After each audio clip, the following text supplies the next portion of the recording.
How old are the snow-covered Rocky Mountains, seen here in Colorado?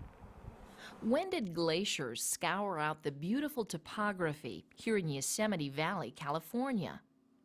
How long ago did the dinosaurs form these tracks? What's the age of the Bay of Fundy, seen here in New Brunswick, Canada? When did these petrified tree trunks flourish in a once moist rainforest? And how many years ago were the layers of sediment formed which now make up the walls of the Grand Canyon? How do we go about answering these fascinating questions? How do we talk about the history of the Earth?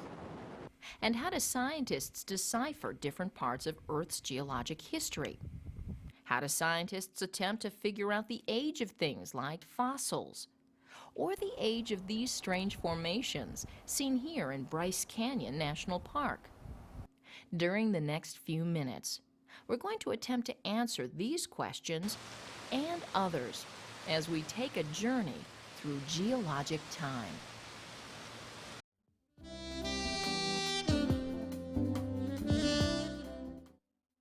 History is the study of events which have occurred in the past. Each of us has a history. Our history includes information about where and when we were born, as well as where we've lived and who our family and friends are. Our history also includes some of the things we've accomplished, such as grades completed in school, and the types of things which interest us. The extent of a person's history is somewhat determined by their age. An older person has a much greater history of events than a much younger person. The Earth, too, has a history we can describe much in the same way we describe the history of a person's life. Understanding and describing the geologic history of Earth is not an easy task. There are no records written describing Earth's geologic past, and no witnesses. So how do geologists go about describing Earth's geologic history?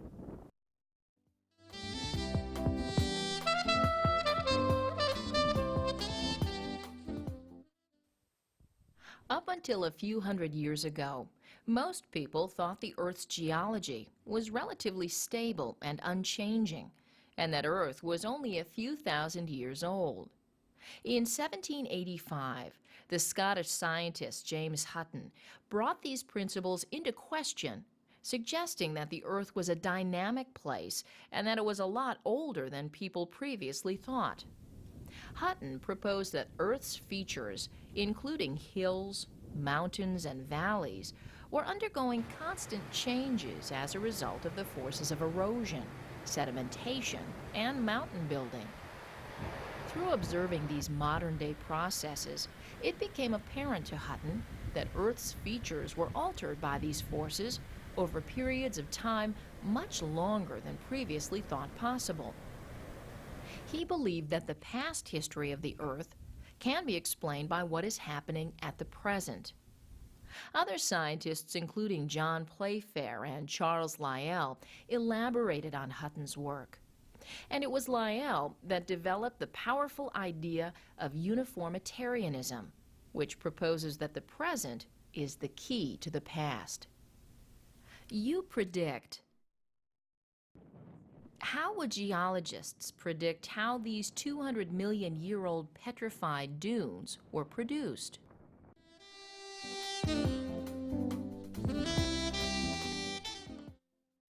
Geologists believe that present-day processes of deposition, such as that seen here in Death Valley, and later petrification, produced the ancient dunes.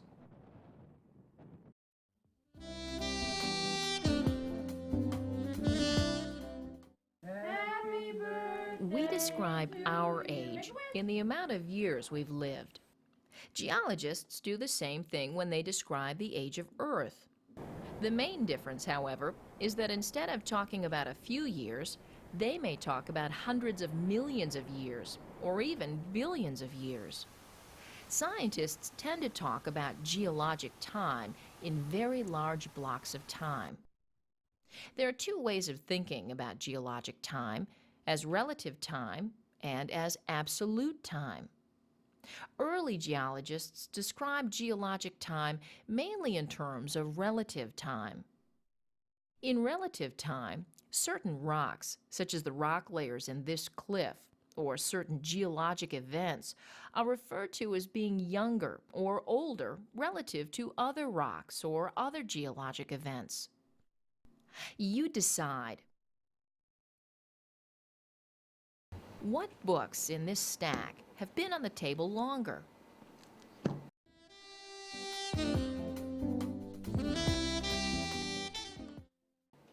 The books on the bottom of the stack have been on the table longer.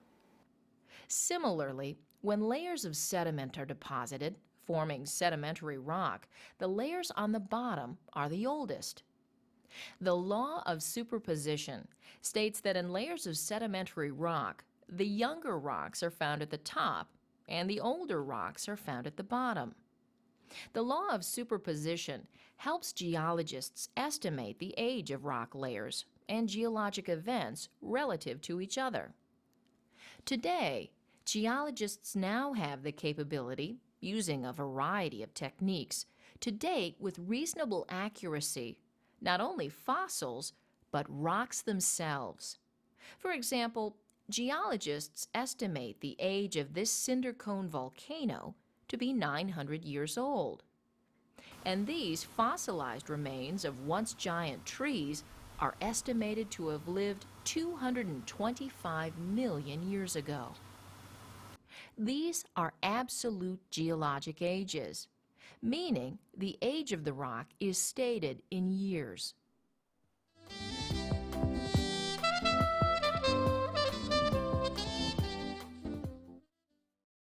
Geologists generally estimate the Earth to be approximately 4,600 million years, or 4.6 billion years old. Geologists represent the span of geologic events over time on a geologic timeline. Let's see how this works. This roll of paper towels has 46 sheets. Let's say that each sheet represents 100 million years. When we unroll 46 sheets, it looks like this. The length along the entire roll represents geologic time, with the beginning of time at the far end. The first unicellular life did not appear on Earth until the 10th sheet. Dinosaurs did not appear until the 44th sheet. And the human species first appeared near the very end of the final sheet. You compare. How does human history compare to the Earth's geologic history?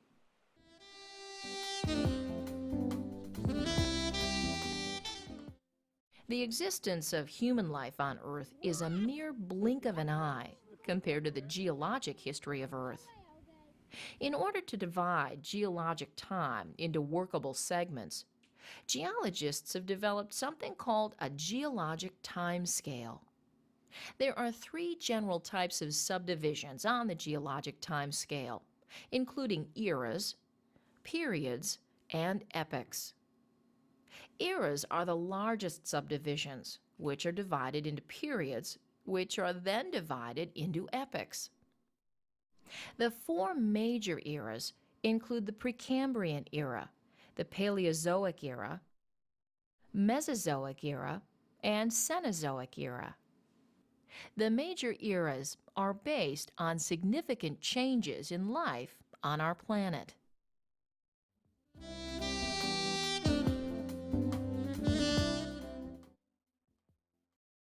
Most scientists hypothesize that our solar system originated from a cloud of dust and gas called a nebula. This theory is referred to as the Nebular Theory. According to the Nebular Theory, a nearby star exploded into a massive supernova about 5 billion years ago. This event seeded a nearby nebula with various elements and chemicals. The force of the explosion was so great that it disrupted the stable gas cloud of the nebula. It's believed that the nebula then collapsed, pulling matter toward the center, causing the nebula to spin faster. The nebula flattened and formed our sun. Matter revolving around the sun formed planets. Earth became the third planet from the sun. It's estimated that Earth was born 4.6 billion years ago. The Precambrian era spans from Earth's early days up to 542 million years ago. It's the longest era by far, lasting nearly 4 billion years, and it accounts for over 85% of Earth's history. In North America, some rocks from the Precambrian era may still be found in parts of Canada, the Great Lakes region, and in New York's Adirondack region. The first life did not appear until at least a billion years later in the early oceans in the form of microscopic bacteria, similar to these bacteria seen here magnified hundreds of times. Early plants also developed in ocean water, similar to modern-day algae. Toward the end of the Precambrian era, simple ocean animal life appeared in the form of jellyfish, worms, sponges, and corals.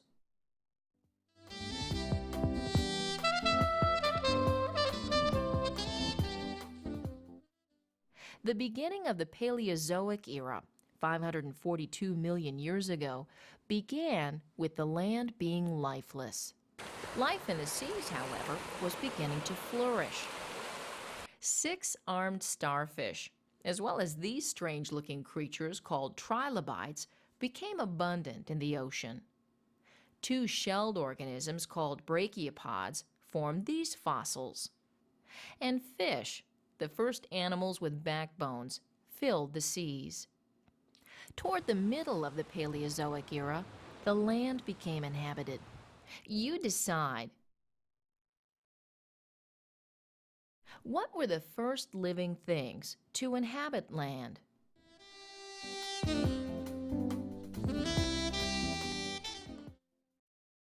It's believed plants were the first living things to inhabit land.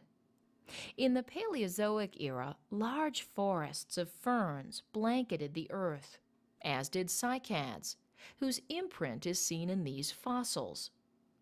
The remains of plant matter collected over thousands of years created this piece of coal, which can be burned for fuel.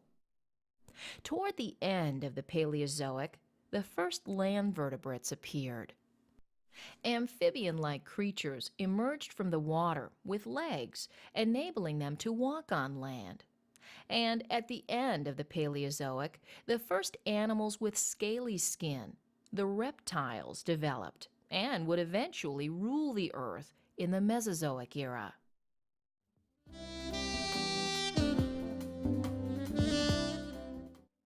The Mesozoic Era, which began 251 million years ago, was a time of great change.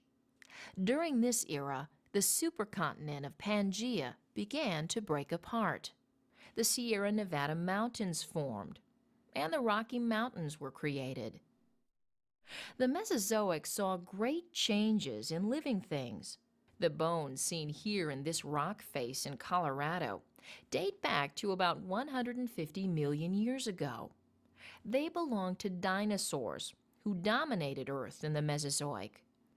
Giants such as this Allosaurus were ferocious carnivores feeding on other dinosaurs.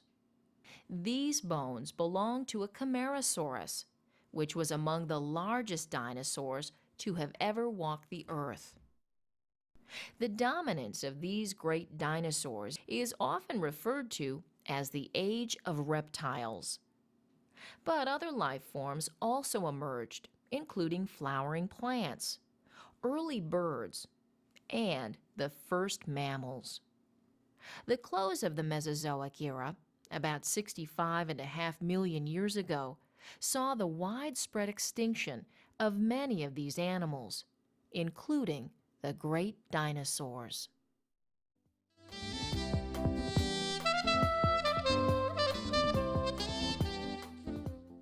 The Cenozoic Era includes the last 65.5 million years of the history of Earth, and includes the era in which we live today. During this era, flowering plants thrived. The Cenozoic era saw many changes in global climate, from warm, mild climates to bitter cold ones with widespread glaciers covering huge areas. Animal and plant life reflected these changing conditions. Earlier in the Cenozoic, mammals such as early horses began to proliferate. During the past 2 million years, the Earth witnessed many cooling episodes, where glaciers covered large parts of North America and Europe, carving out the Great Lakes and sculpting the landscape in Yosemite National Park. During this time period, large mammals, such as the elephant-like woolly mammoth and the fierce saber-toothed tiger, roamed. It was also during this period that pre-humans appeared. Over thousands of years, they developed into Homo sapiens, the human species we belong to.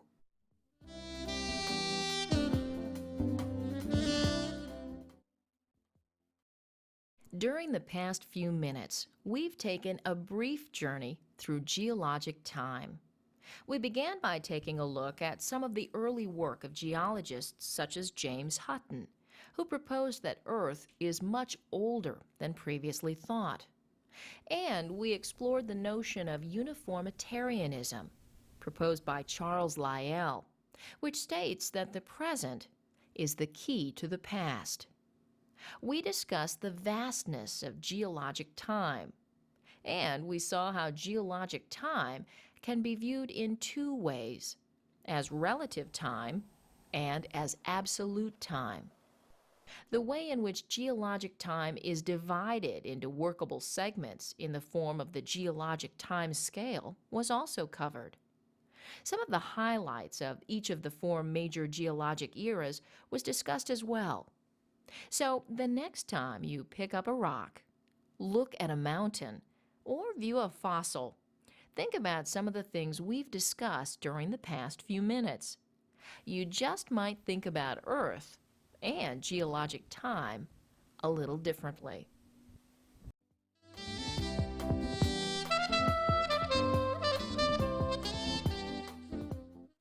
Fill in the correct word to complete the sentence. Good luck, and let's get started. Number 1. Uniformitarianism suggests that the is the key to the past.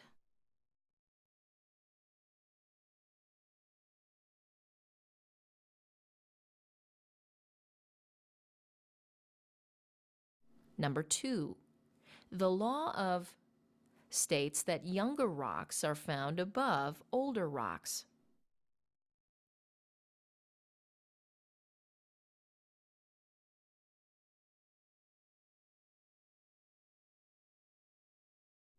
Number 3. Geologic age states the actual age of a rock.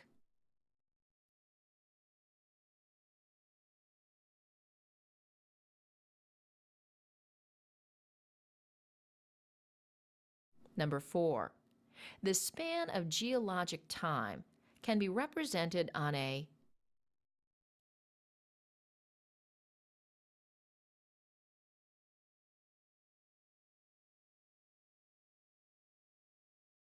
Number 5. Are the largest subdivisions on the geologic time scale.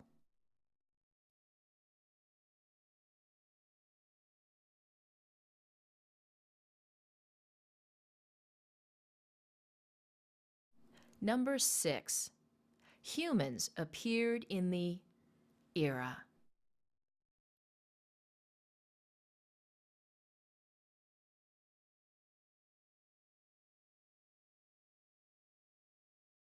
Number 7. It's estimated the Earth is 4.6 years old.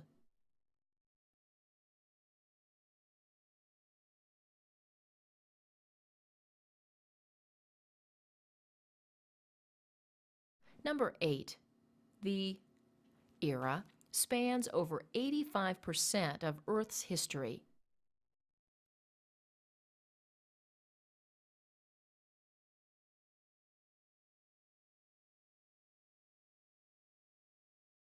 Number 9. Early life is believed to have developed in the